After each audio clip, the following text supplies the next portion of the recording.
Good morning. Can everyone hear me? Those of you online? Someone give me a thumbs up or a, This is Commissioner Fry. I can hear you. okay, thank you, Commissioner. Got it. We will go ahead and call this meeting to order. Vice Chair Armstrong will take the lead. Thank you, Pam. We have a quorum with 7 in person, and I believe commissioners online. We're going to go ahead and get started. The first item on the agenda this morning is roll call vote. Pam. Okay, thank you, Vice Chair. Commissioner Brankert, are you present? Present. Commissioner Candelaria? Present. Commissioner Dominguez? Present. Commissioner Fry? Present. Commissioner Williams?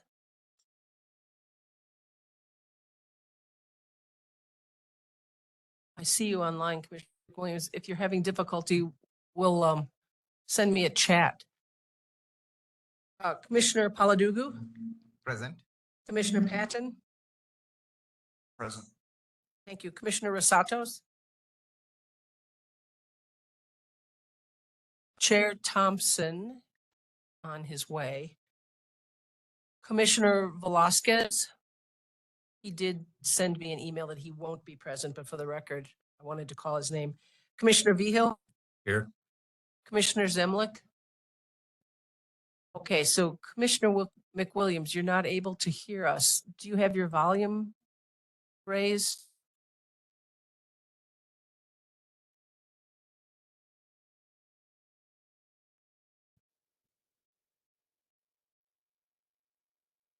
I do see Commissioner McWilliams online, and she has been communicating through the text.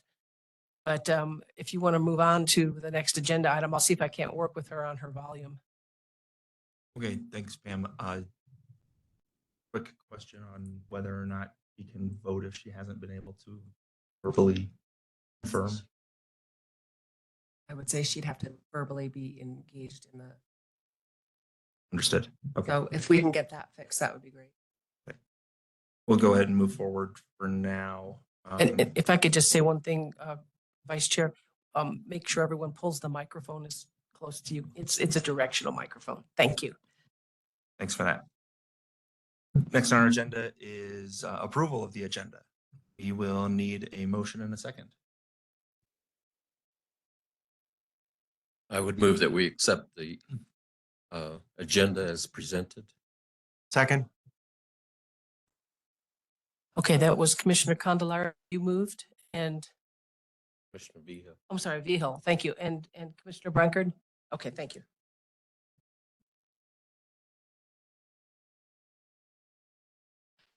Vice Chair, how do you vote on the agenda? Yes, we will need a roll call vote on that. Sorry. Commissioner Brankard, Yes. Commissioner Candelaria, Yes. Commissioner Dominguez, Yes. Commissioner Fry, Yes. Commissioner McWilliams. Can you hear us? Commissioner Paladugu, how do you vote? Yes. Commissioner Patton? Yes. Commissioner Vigil, Yes. Commissioner Zemlik. Yes. Vice Chair, the agenda is approved. Thank you, Pam. Next on our agenda is approval of the May 13th, 2024 minutes. Any proposed changes to that? If not, I will need a motion and a second. Commissioner Record. Sorry, Mr. Chair, there was a question about who seconded. I believe Pam couldn't figure out on item 5. My note simply has a V, so I guess that could be Vigil or Velasquez. Would be Vigil then, because I think Commissioner Velasquez was absent. Okay. So thank you. And so on item 6, when we did actually go around, you referred to Commissioner Vasquez, but it's Commissioner Velasquez. Thank you. I'll make that change. So else? If not, I'll move approval of the minutes of our last meeting, May 13th, as amended. A second. And we have a motion from Commissioner Brankard and second from Commissioner Vehil. Pam? Thank you. Vice Chair Armstrong, how do you vote? Commissioner Brankard, Yes. Commissioner Candelaria, I'll abstain. abstain, okay. Commissioner Dominguez? Say that once more, Mr. Commissioner Dominguez. Yes. Okay, thank you. Commissioner Fry, Yes. Commissioner McWilliams, Commissioner Paladugu, Yes. Commissioner Patton, Yes. Commissioner Vehil, Yes. Yes. and Commissioner Zemlin. Yes. Motion passes. Thank you. Item 4 on our agenda is public comment. Pam, did you receive any requests to make a public comment for this meeting? I've received no request for to make public comment, no. Thank you. Do we have anybody who has not made a request, but who's with us either virtually or in person who would like to make a public comment this morning? Seeing none, we will go ahead and move on to the next item, which is the Clean Water State Revolving Fund Interest Memo.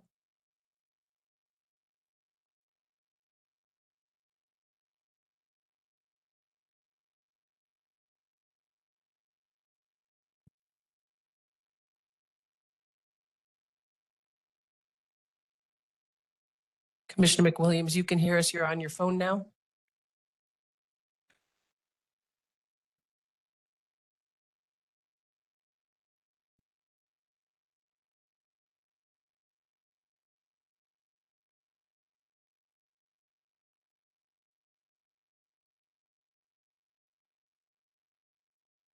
I believe we expect Rhonda Holderman from NMED's Construction Programs Bureau to present this memo. I don't see Rhonda on the screen or here in person yet this morning.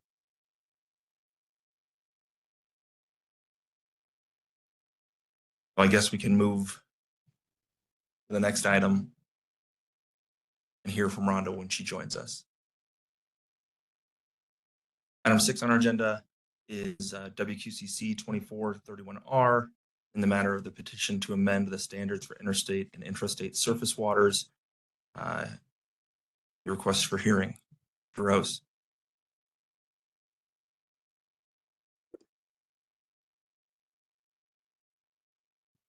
Thank you, Mr. Vice Chair. My name is, for the record, my name is Louis Rose. I'm an attorney with Montgomery and Andrews here in Santa Fe. And we represent Newport News Nuclear in the petition.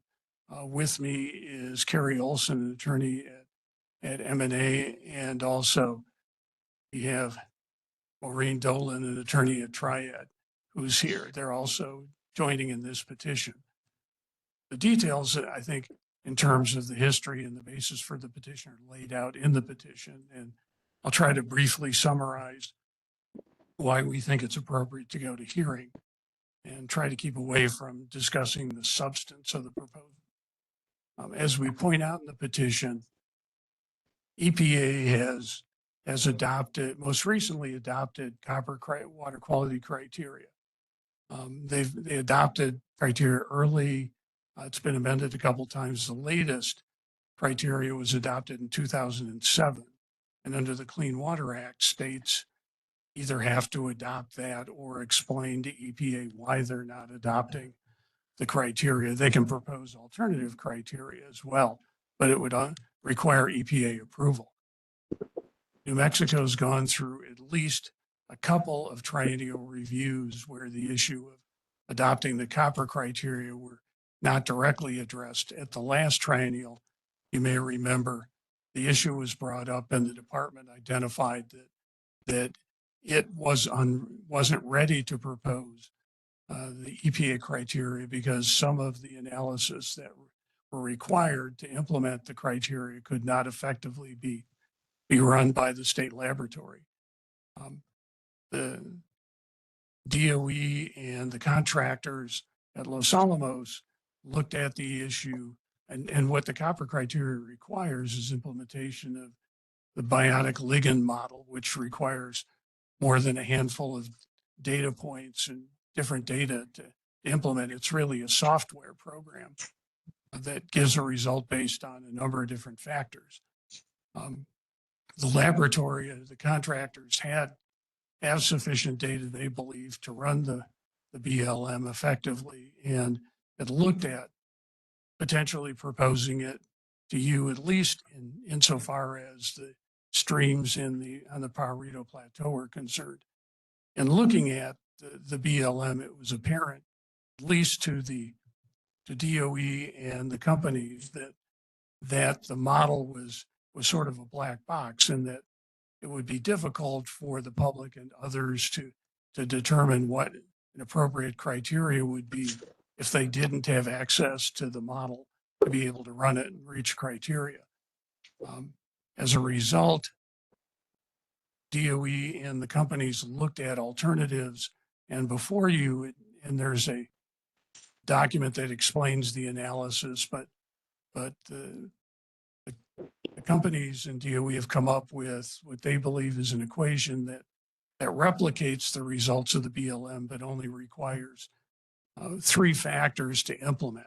And what we're asking you to do is to adopt that criteria, both chronic and acute criteria for the streams on the Pajarito Plateau based on the analysis and the proposal. As you'll see from the petition, the parties have met with the department.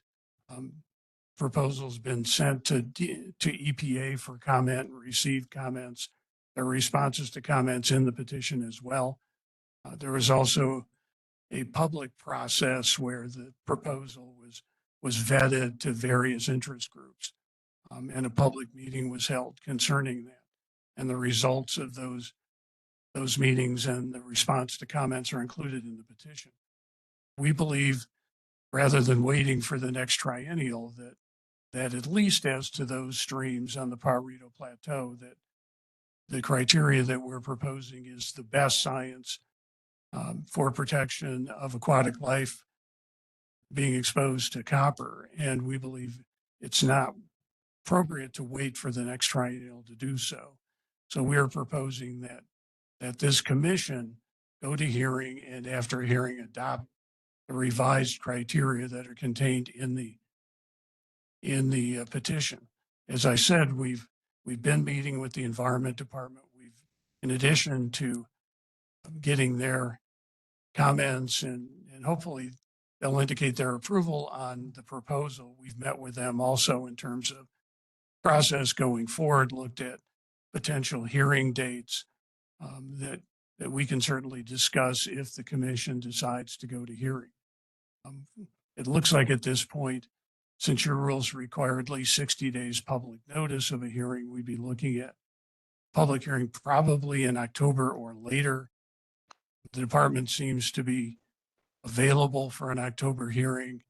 November and December seem to be more problematic, but we'll let them kind of discuss if the commission gets there. It's sort of their position. I haven't heard from any of the NGOs who have an interest as to their preference. But I think an October hearing date in conjunction with the commission's October meeting probably be appropriate. We anticipated a 2-day hearing that was based on expectation that there would be some opposition to the proposed standards. We would request that, as normally with these kinds of hearings, that there be a schedule with pre-filed written direct and rebuttal testimony before the hearing, hopefully then expediting the hearing time. But I think it's our expectation that 2 days would be necessary to complete this hearing. So with that, Mr. Vice Chair, I stand for questions. Thank you, Mr. Rose. Chair Thompson has joined us now, gotten through the traffic on I-25, so I will defer to him going forward.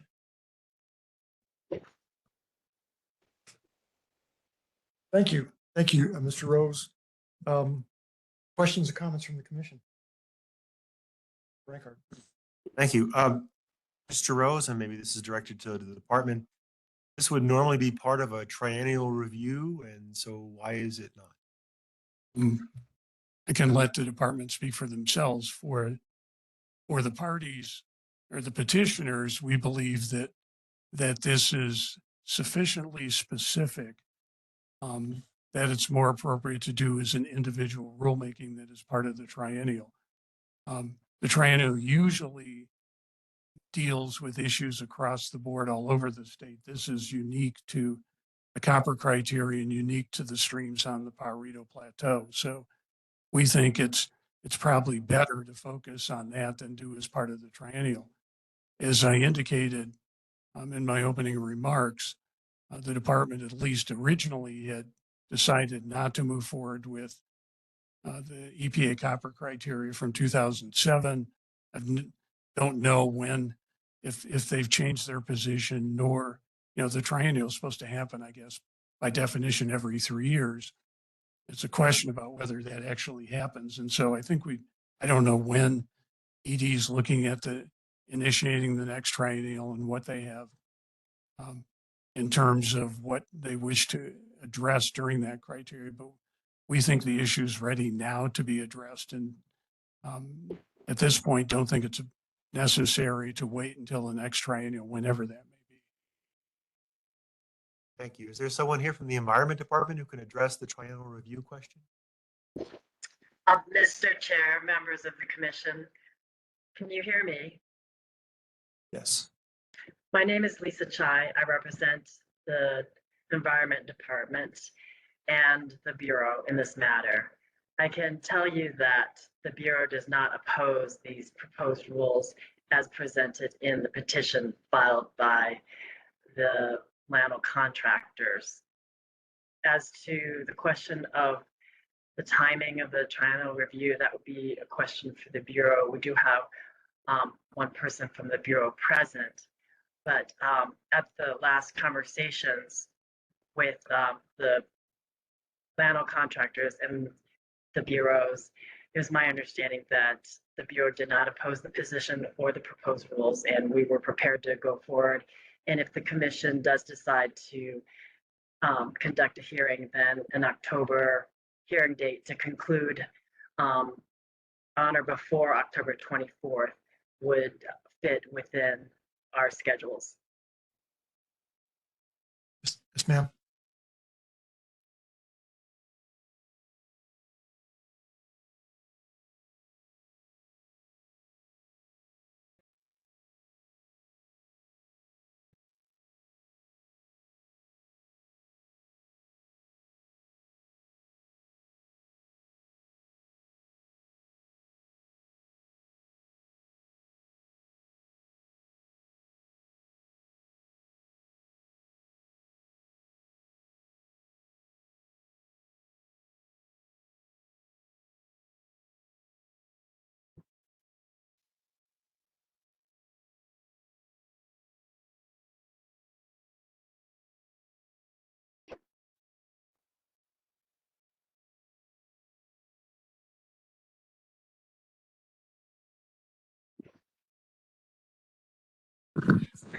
That's okay. Shall I repeat? Okay. Hi, Lynette Guevara, Program Manager of the Monitoring Assessment and Standards section. And we agree that this is best as a third-party petition. 20.6.4 NMAC allows for third-party petitions. And so this is our department preference as well, that this go forward as a third-party petition outside of the triennial. Regarding the timing of the triennial, just a heads up that we're aiming to petition around October or November 2025 for a 2026 triennial. I guess I'm a little taken aback here because federal regulations require that we have a hearing every 3 years, and the last hearing began July 2021, 2 years ago. So we're going to be in violation of federal law pretty soon. So let me throw this out. Could this petition be the triennial review? May I respond? Please. Federal regulations require that we petition within 3 years of EPA's approval of our last triennial review. And so we will be within that 3-year period. So we will not be in violation of our federal regulations. This cannot be in lieu of the triennial. This is a third-party petition as defined in our regulations.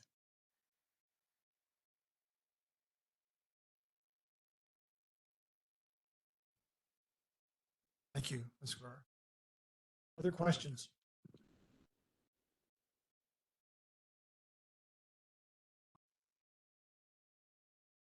Mr. Chair,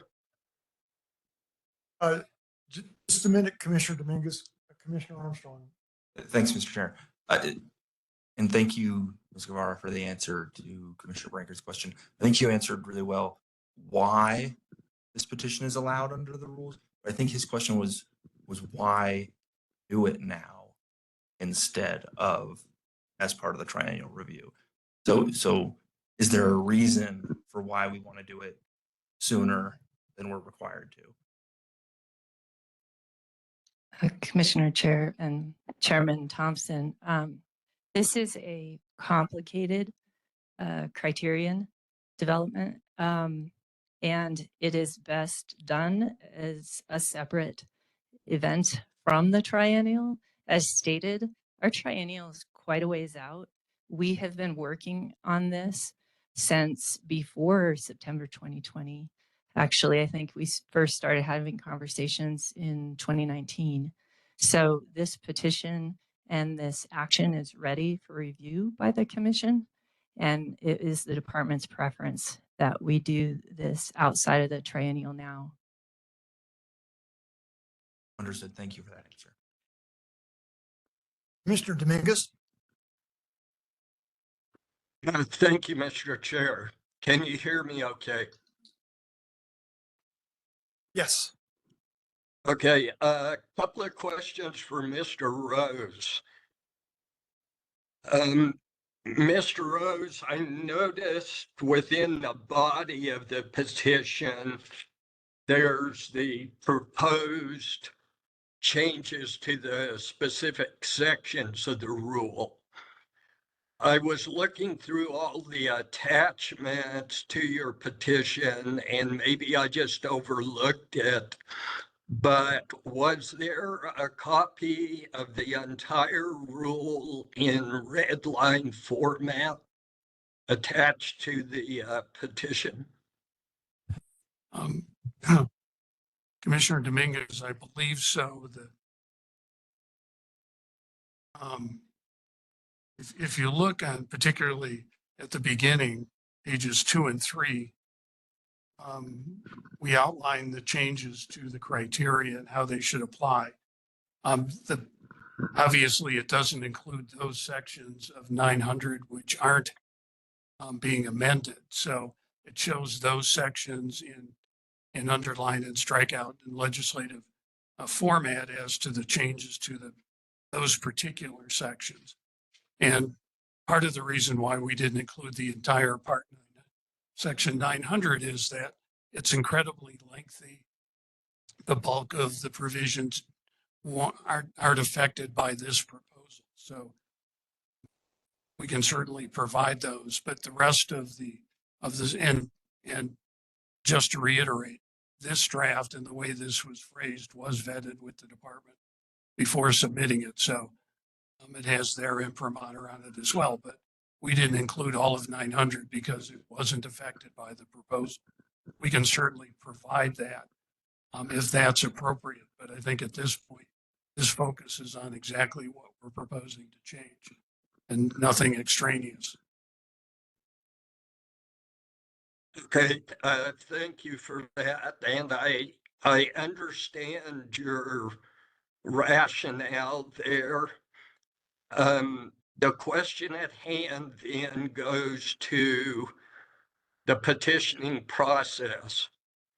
And under 20.1.6 200B, so this is under the rule for rulemaking, where it talks about the items required for petitioning, it indicates a copy of the entire rule, including the proposed regulatory changes, indicating any language proposed to be added or deleted shall be attached to the petition.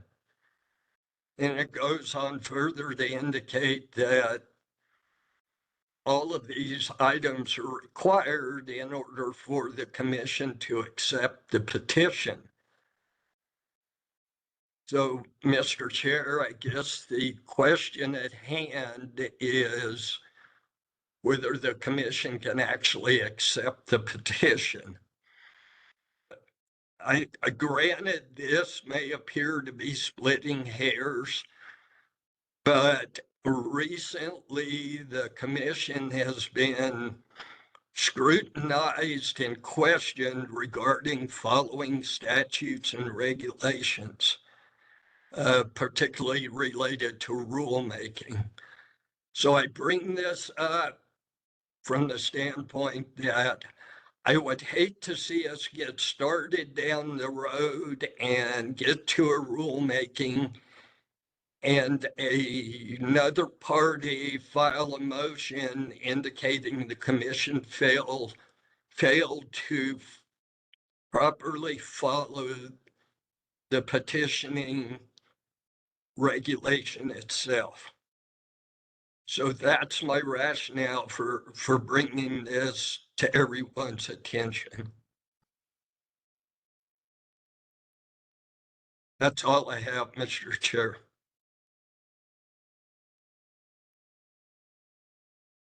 Commissioner Dominguez, can you repeat the citation? had That it will 20. be 20.1.6 200B. Thank you. And that's titled Pre-Hearing Procedures Petition for Regulatory Change. And it's the third sentence in that paragraph, or that subparagraph that Commissioner Dominguez is referring to.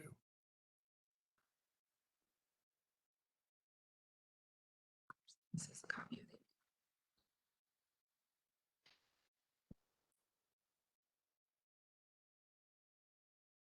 By no means am I trying to muddy the water on this, but we seem to have members of the public that look for opportunities to criticize the commission's actions. And I would hate to see that throw a kink into the process. And if I might, Mr. Chair, I mean, one option we have, and it's really the commission's choice. It's role certainly, and you can decide how to implement them. But if you decide that a copy of the entire 900 is a predicate to going to hearing, we can certainly provide that to you within the next couple of days. One option, and subject obviously to your counsel's advice, is to adopt the petition, or at least make a decision on the petition to go to hearing contingent on us filing a copy of the entire Rule 900 with changes by a date certain. And that's certainly something we can do. I hate to put this off again until your August meeting to go through the same exercise, potentially. So it's really your choice at this point. I think, as I indicated, the actual changes to the section are provided, but we can put together all of 900, albeit with all the tables. It may take a little while to get that done, but we can certainly do them within the next day or two if that's the commission's choice.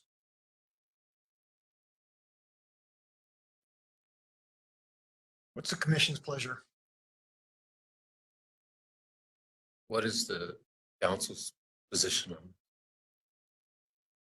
I'm in agreement that can be passed on contingency and it's on the record. Make your decision and then once the application is in. In that case, I would move that we accept the petition. We set a October meeting, the chair to do the hearing officer, appoint the hearing officer, contingent upon the parties presenting both and that. Is that clear? Need a second? Should we determine a date by which that should be submitted?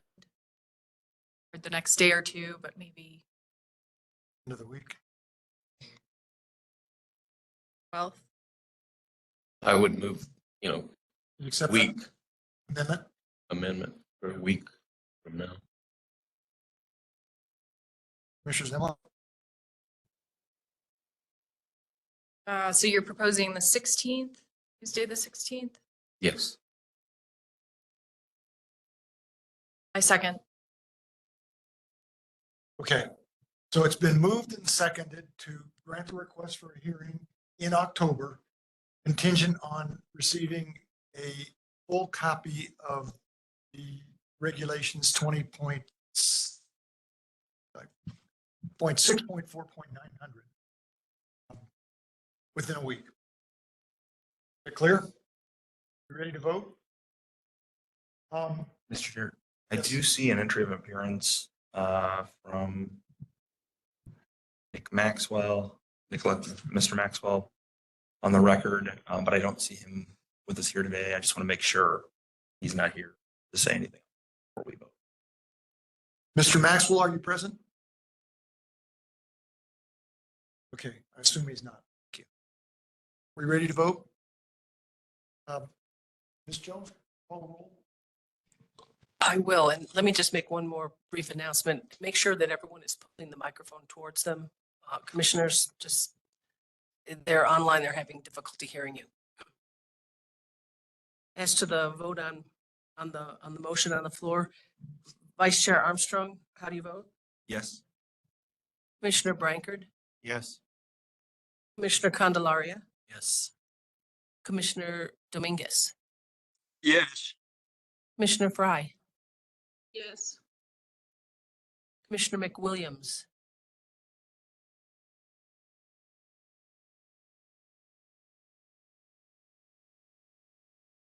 I'll circle back to her. Commissioner Paladugu, Yes. Commissioner Patton, Yes. Chair Thompson, Yes. Commissioner Vihil, Yes. Commissioner Zemlik, Yes. Commissioner McWilliams, can you hear us and are you able to cast a vote?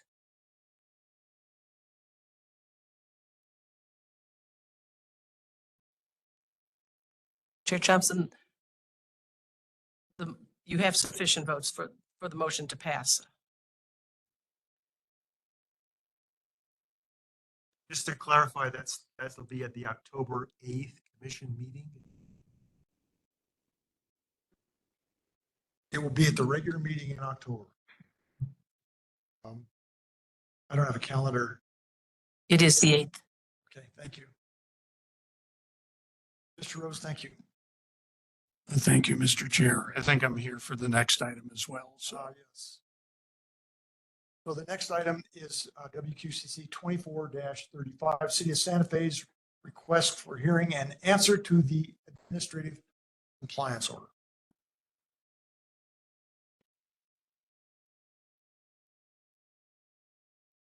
Mr. Chair, again, for the record, my name is Louis Rose. I'm an attorney with Montgomery and Andrews here in Santa Fe. This involves a request for hearing and answer to a compliance order issued by the department against the city of Santa Fe. With the request for hearing filed, I think the statute and your rules require that you set and hold a hearing on the petition within, and I don't remember it's 90 days or 60, but wanted to represent to you that depending on when you decide to hold a hearing, City of Santa Fe is willing to waive its options of having a hearing, or at least its right to a hearing within the time frame. The city evidently wants to explore settlement with the department before going to hearing, and waiving that deadline will allow that to happen. I'm not sure the department's position. I assume they would agree, but we'll let, and I think Ms. Chai is also here on that item as well, but we'll let, she can certainly represent the department's position. But if you decide, when you hold a hearing, obviously you're going to need to decide whether to assign a hearing officer as well as schedule a hearing. And I think for compliance orders, it would certainly be my preference that the commission hire a hearing officer rather than letting maybe isn't the right word, assigning one of the commissioners to be the hearing officer, but that's your choice. This is like, if it goes to hearing, it's likely to be contentious and potentially could be appealed. So I'll leave that up to you as to how you want to deal with the process moving forward. So let me just clarify, you're in negotiations with the Environment Department, and you hope that there will be some negotiated settlement? I think as to the latter, yes. As to the former, I know there's been meetings with the department where they've risen to the level of actually settlement discussions. I don't know. I wasn't privy to them, but I think that's the hope, is that given a deadline and some time, there will be a resolution of this. But as to the contents, what that resolution might be and what the likelihood of success is, I can't represent to you what that will be, but I assume you don't want to go to a hearing in the next 90 days. I'm not sure I do either, but it's not my choice. Okay. Thank you. Ms. Chai? Yes, good morning, Mr. Chair and commission members. Again, my name is Lisa Chai. I'm here on behalf of the department, on behalf of Gloria Lucero and Crystal Weatherly. So I'm just covering this case today. This morning, I talked to Jeff Wexler, who I believe is lead counsel from Montgomery and Andrew for the city of Santa Fe. And my understanding is that Mr. Wexler was going to immediately file an unopposed motion to waive the 90-day requirement for setting a hearing. My understanding is that Montgomery and Andrews was more recently retained on this, and since I am covering for Ms. Weatherly, I would not be able to address whether actual negotiations had commenced, but we are in agreement that Montgomery and Andrews should file the unopposed motion for the waiver of the 90-day hearing requirement to allow everyone to assess the case. And the citation, in case you want it, for the waiver of the 90-day requirement is 20.1.3.19, B as in boy, 1. Okay. Thank you. You're welcome. As to the form of the waiver, I think we can work with commission counsel as to what the appropriate form might be, whether it's a motion or a stipulation. I'm not sure, but that's something we can work the details out with your counsel and with the department. Okay. Thank you. Thank you, Ms. Chai. Thoughts from the commission?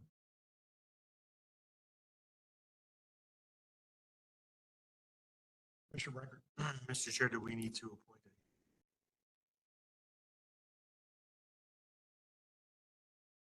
a I or can we delegate that to you? think in other previous actions, you've given me the responsibility of appointing. I do understand that council has talked to Alicia Orth, and she is willing to serve as a hearing officer on this case.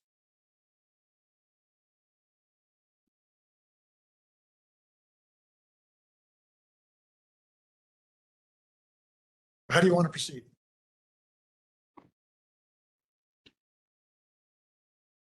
Mr. Chair, Commissioner Dominguez. just to continue that discussion as to how to proceed, given the discussion about the potentials for discussion amongst the parties, I would suggest that the commission could accept the petition and assign you to coordinate for a hearing officer, and then let the hearing officer work out a scheduling order, which would then potentially push the hearing date out. I don't know that we actually have to establish the hearing date today.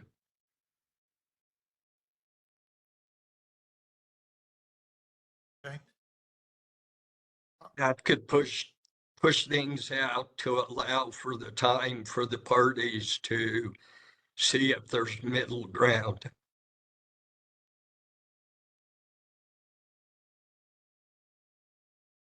Thoughts? So does that require a motion? So we'd have Yes. a motion to grant the request for a hearing. I would be given authority to appoint a hearing officer, but the hearing would not be, we would not require that it be scheduled within 90 days. Yes, thank you. Pursuant to 20.1.3.19B.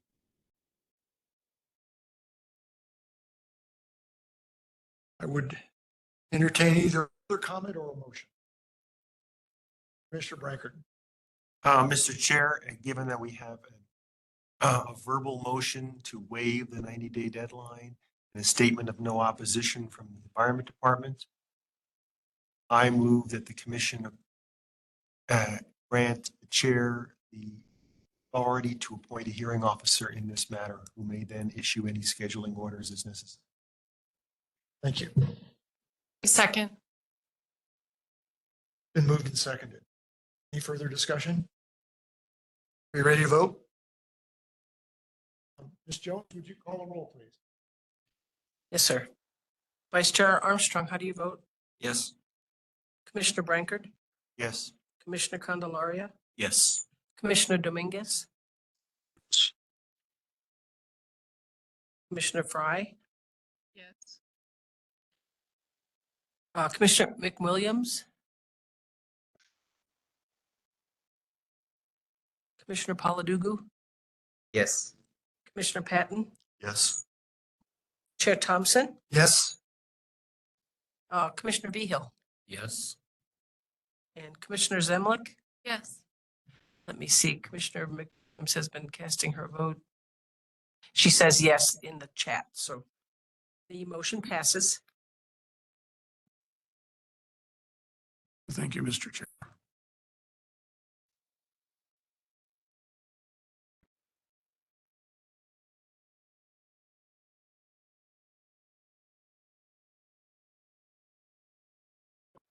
We're going to move on to WQCC 24-36, which is a petition from NMED for approval of an EMDL for the Gila, for the Gila and Lower Rio Grande watersheds.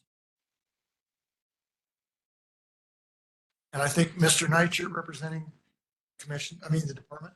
Yes. Thank you.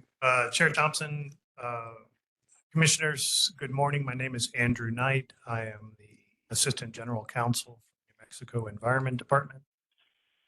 And with me today from our Surface Water Quality Bureau are Heidi Henderson, Lucas Gronke, Lynette Guevara, Jason Martinez, and Mike Baca. Heidi Henderson and Lucas Gronke will be presenting these two petitions for us today. We would like to combine these two agenda items into one. And I would like to clarify that we will not be requesting a hearing today. We will be presenting these two items and asking for the commission to approve them or to be submitted to the EPA for final approval. And we have filed these two petitions, and we have a presentation that we would like to make. Again, Ms. Henderson will be doing the first part of that, and Mr. Gronke will be doing the second part of that. And if there are no questions from the commission, if there are, I'm happy to answer them or have one of our staff people answer them. But if not, we can go ahead and make our presentation, and then the commission can ask any questions based off of that. And I don't know if there is anyone from the public that would like to comment on these specific items, but if there is, I think we can provide a time to do that after the presentations. Okay, that sounds good to me. So before we begin, is there anyone on the commission that has concerns about that strategy of combining the two TMDL, the discussion of the two TMDLs? Okay, hearing none, we'll go ahead and proceed. And Mr. Knight, you can be in charge. Okay, thank you. Ms. Henderson.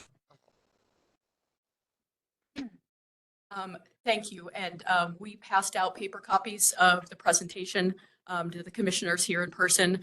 And for those of you online, it was filed as a docketed matter. So it's available on the commission's docketed matter website or the Surface Water Quality Bureau TMDL website if you're interested in following along to the presentation this morning. So as Mr. Knight said, we are here this morning to request approval of the Gila River and Lower Rio Grande TMDLs, and also the Canadian and Upper Rio Grande Lake TMDLs.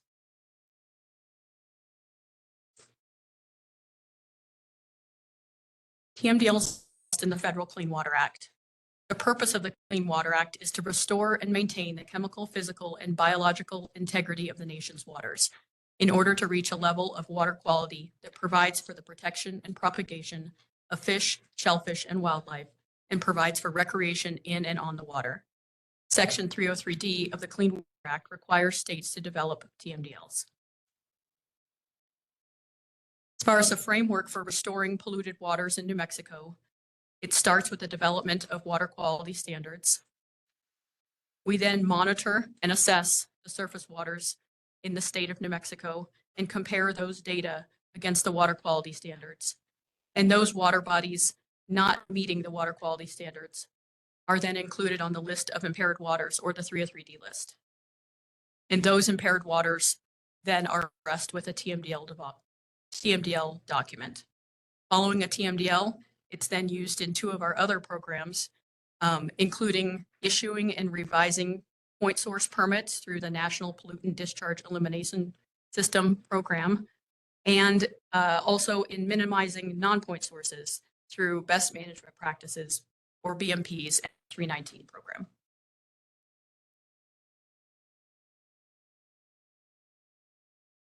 So total maximum daily loads, or a TMDL, is the maximum amount of a pollutant that can enter a stream without causing an impairment or an exceedance of the water quality standard.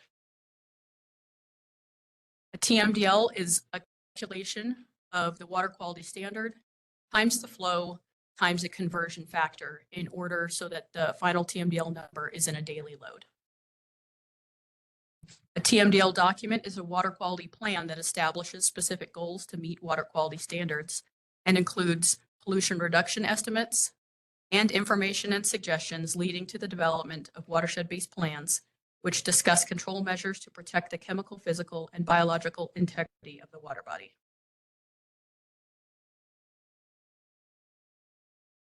A TMDL is divided into three portions: the load allocation, or LA, the waste load allocation, or WLA, and the MOS, or margin of safety. The MOS is the authorized margin of safety to account for uncertainty. The load allocation is pollution from any non-discrete source and is addressed best through BMPs. The waste load allocation is pollution from a known confined source and is controlled through NPDES permits. General requirements for TMDL approval are addressed in 40 CFR. 40 CFR section 130.6 requires New Mexico to incorporate TMDLs into the statewide water quality management plan after EPA approval. TMDLs are subject to public review as outlined in the continuing planning process. Public participation requirements are outlined in section 14 of New Mexico's water quality management plan and continuing planning process document. So that all serves as a background on TMDLs. The next slides then will be specifically discussing the first TMDL document that we're requesting approval of. That would be the Gila and Lower Rio Grande TMDLs.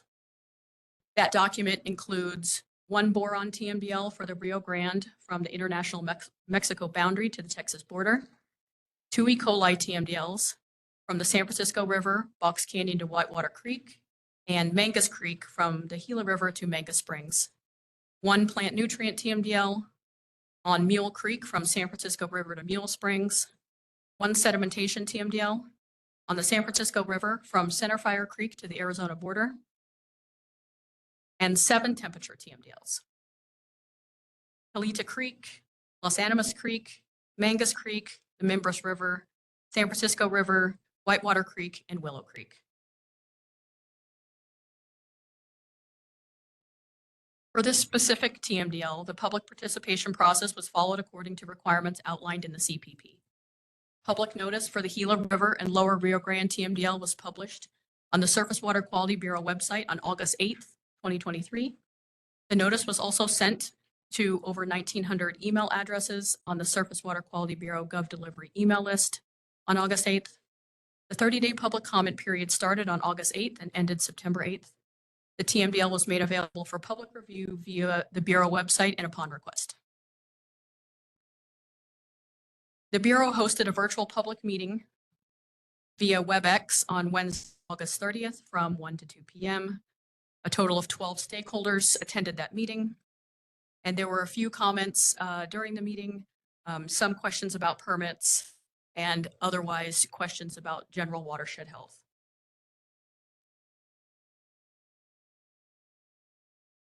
We received 1 set of formal public comments from the New Mexico Department of Agriculture that's included as an appendix of the TMDL. And the only changes as a result of public comment were to section 10, and that was simply just updating the dates and times of the public meetings that had occurred during the public comment period.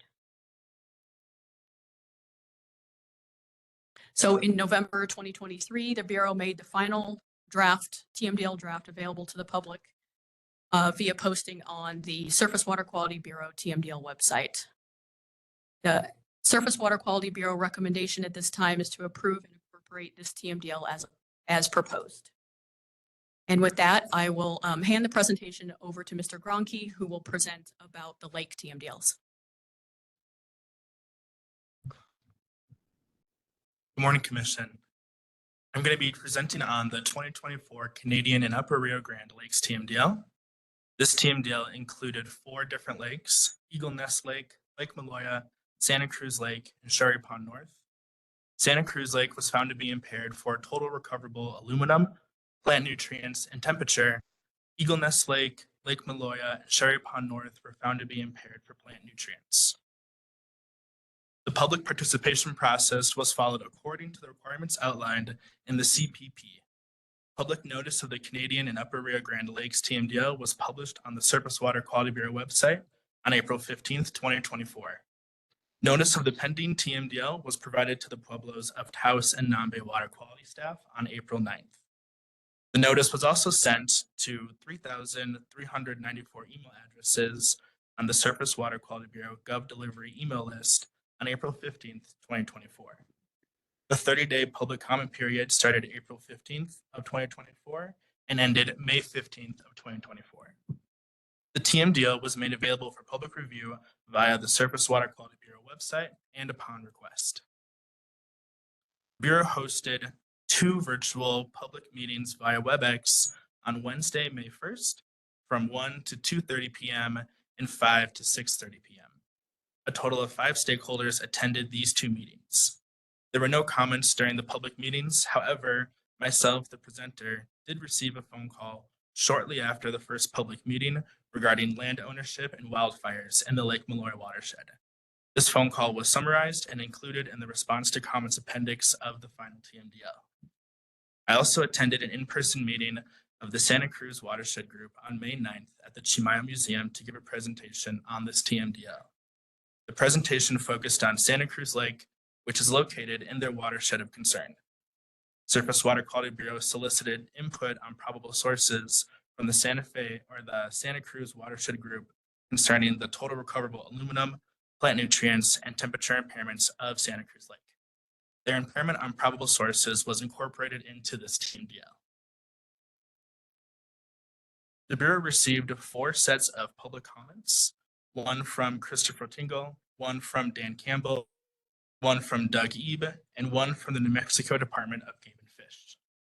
And based on these comments, the Bureau made some changes to the TMDL document.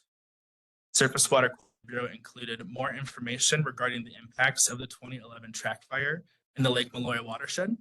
This information was added to the Lake Malloy watershed description section of the TMDL, section 1.1.4.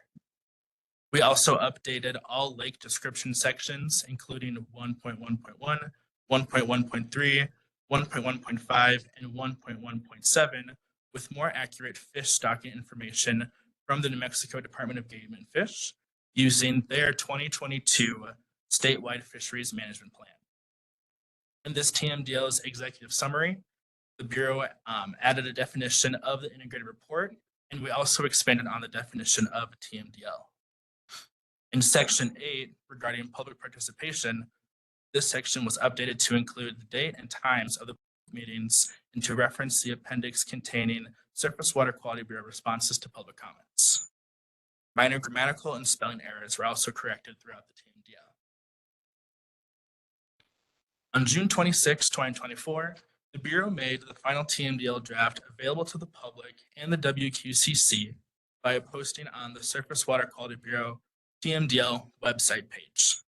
The Surface Water Quality Bureau recommends to improve and incorporate the TMDL as proposed. So just to wrap up our presentation, when the TMDL is approved by the New Mexico Water Quality Control Commission, the signed orders will be posted to the Bureau website. A letter requesting TMDL approval and approval of the update to the New Mexico Water Quality Management Plan will be sent to EPA Region 6 along with the signed WQCC orders. Once final approval is received from EPA Region 6, the EPA approval letter and final TMDL will be posted to the Bureau website. The final slide includes our contact information, and that concludes our presentation. Thank you, all 3 of you. Questions, comments? Let me start. On the Lower Rio Grande, I'm pleased that you included, I'm specifically speaking towards the E. coli TMDL.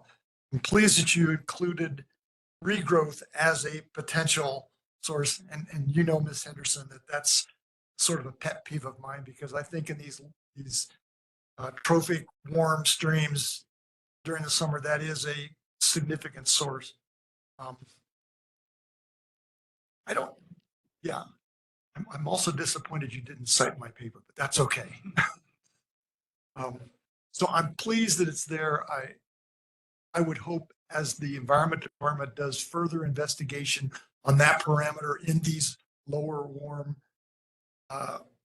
watersheds, that they consider doing some investigations on the possibility of regrowth. It's a tough problem, but I think it's a significant source, certainly in the Middle Rio Grande.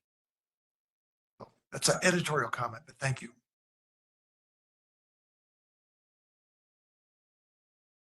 Other question? So it's my understanding what you're asking today is that we approve this We recognize that it is not a regulation, but rather a planning document. It will go to EPA. EPA will in turn pass their blessing on it. And so that if there are no comments, I'd entertain a motion to approve. And I don't know if we want to do these singly or together. We've got two different, in fact, I think it's best if we do them separately, as we've got, they're two different items on the agenda. So is anyone prepared? Commissioner Brankert, save me. Thank you. Well, I'll make a motion, but first, maybe I can just ask a question about how this works for non-point sources. Okay, you have this document creates these MDLs for these certain types of pollutant. Document names probable pollutant sources. Okay, and then it says these will be incorporated into best management practices. Whose best management practices, how, when, where, how does that work? Chair Thompson, Commissioner Brankart, that's a good question. Once a TMDL is developed, the water then is available to apply for 319 funding to do watershed restoration projects. So the watershed groups in the area can apply for money to at first develop a watershed-based plan. And within that plan, that is where they draft out the best management practices. Watershed groups work closely with staff in our watershed protection section to develop those documents. We rely on the watershed group to determine those best management practices. It's their backyard, it's their watershed. We want it to be led and guided by them with the support of our staff. So they can develop a watershed-based plan, and then once that plan is in place, then they can apply for additional funding to do monitoring or restoration in that watershed. So developing and approving a TMDL is key in that process because the way the 319 grant program is currently structured is that TMDL needs to be in place before a watershed group can apply for funding to help restore their watershed. And so who would be in these watersheds? We have a number of examples throughout the state of watershed groups. Some watershed groups, like the Santa Cruz watershed group that Mr. Gronke mentioned, does include a mix of stakeholders and agency representatives. We have other cases where it's majority of agency representatives, or on the other side where it's mostly stakeholders, landowners, neighbors in the watershed. So we, again, staff in our watershed protection section are assigned to certain parts of the state, and they work with existing watershed groups, and they also work with communities to help form watershed groups. So stakeholders would include farmers, ranchers that are in agency groups. Now we're talking about federal, state land management agencies. Yes, Game and Fish, Forest Service, BLM, and local soil and water conservation districts are often on those groups. Thank you. Other questions? Yes, Commissioner. Hi, I just wanted to ask about the temperature TMDLs. Are they regulated?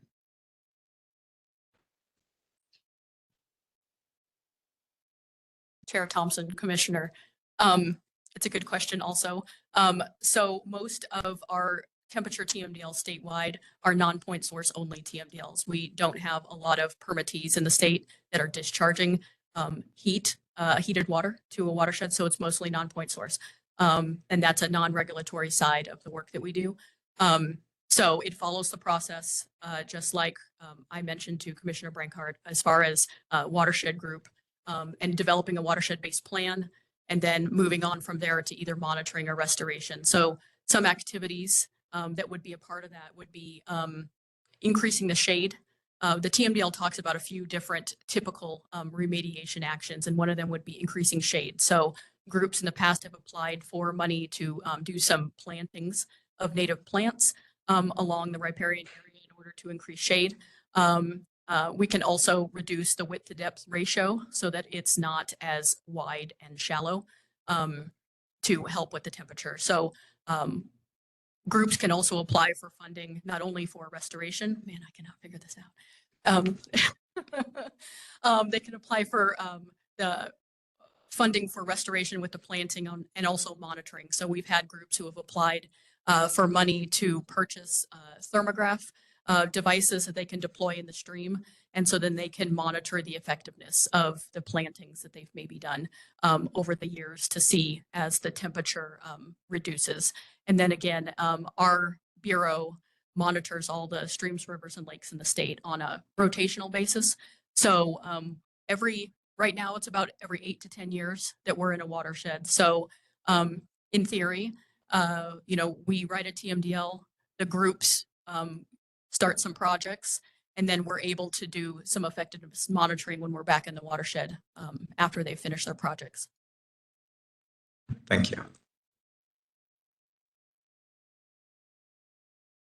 I'd just add to that, temperature is one of the most frequently violated water quality standard in the state, both in the north part of the state and the south part of the state. It's a real problem, and it's only going to get worse. It's a real tough one. Other questions and comments? Okay, so again, the department is asking for a motion to approve the TMDL.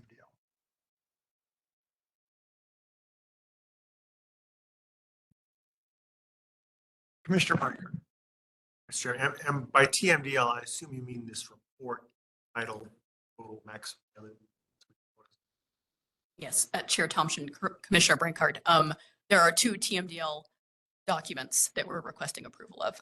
The Gila and Lower Rio Grande document and all the TMDL calculations within it, and then the Canadian and Upper Rio Grande Lake TMDL document with all of the individual TMDL calculations in it. Thank you. I move approval of the total maximum daily load for the Gila River and Lower Rio Grande document be approved as proposed by the NMED Department. Thank you. Commissioner Zemlich. I second that. Commissioner Paladugo, thank you very much. Okay, it's been moved and seconded.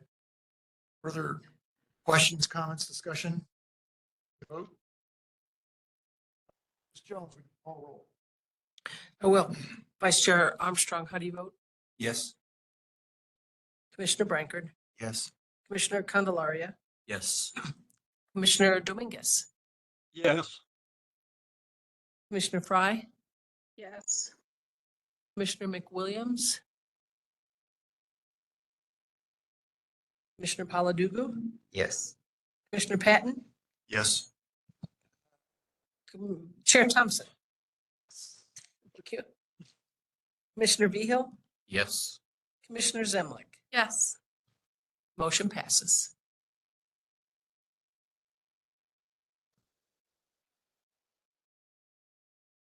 Okay.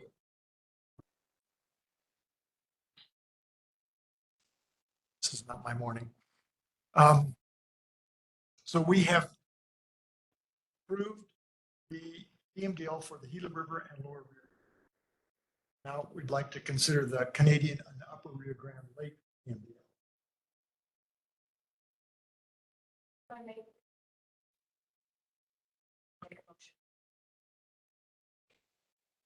This is Commissioner Paladugo. If there are no questions, I'd like to move to approve the petition for approval of the Gila River, Lower Rio Grande TMDLs and Canadian. Oh, sorry, this is the Canadian and Upper Rio Grande Lake TMDLs presentation. Just to clarify, this is the second one. Yeah. Yes. 24-37.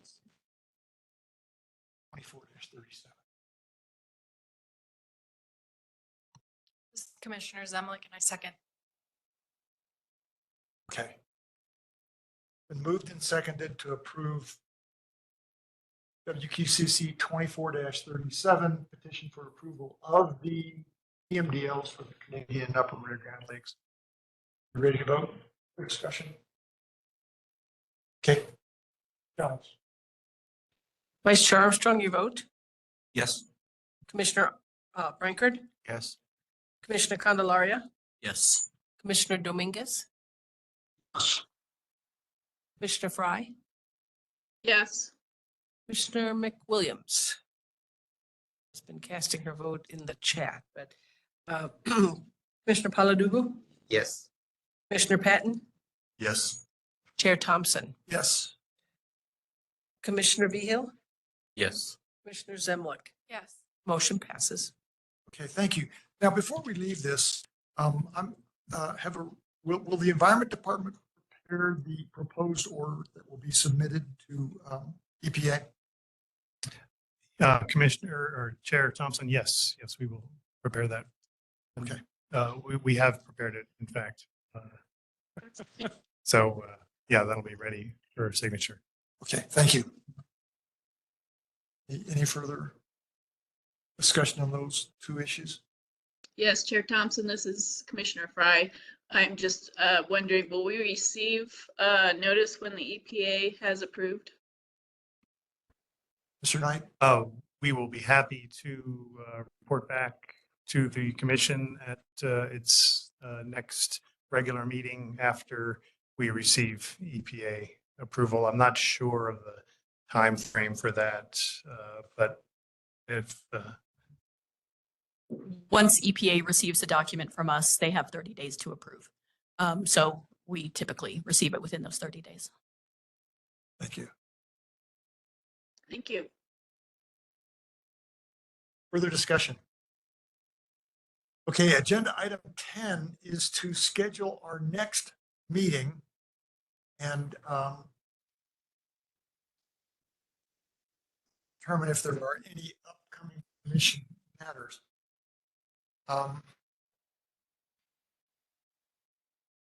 Yeah, so our next scheduled meeting is, I believe, August 5th to continue the hearing on the water reuse rules. The next scheduled meeting of the commission to hear other issues, I guess, would be second Tuesday of the month. Correct, September 10th.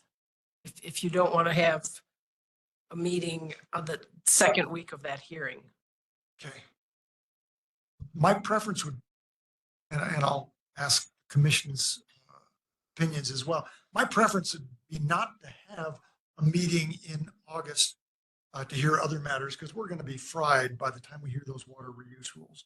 I think we've got 8 days scheduled for that hearing. So my preference would be not to, but if something comes up that is time critical, I think I'd like to reserve, and that would be the 14th. It would be the 13th. The 13th. Okay. So, anybody have further thoughts on our next meeting? Okay. So our last item is motion to adjourn. Mr. Chair, before we adjourn, please. This was prior to when you got out of the traffic jam, but we had deferred on item number 5 due to lack of somebody to report on that. I was checking to see if anybody had shown up or not. And then secondly, I don't believe that was an action item.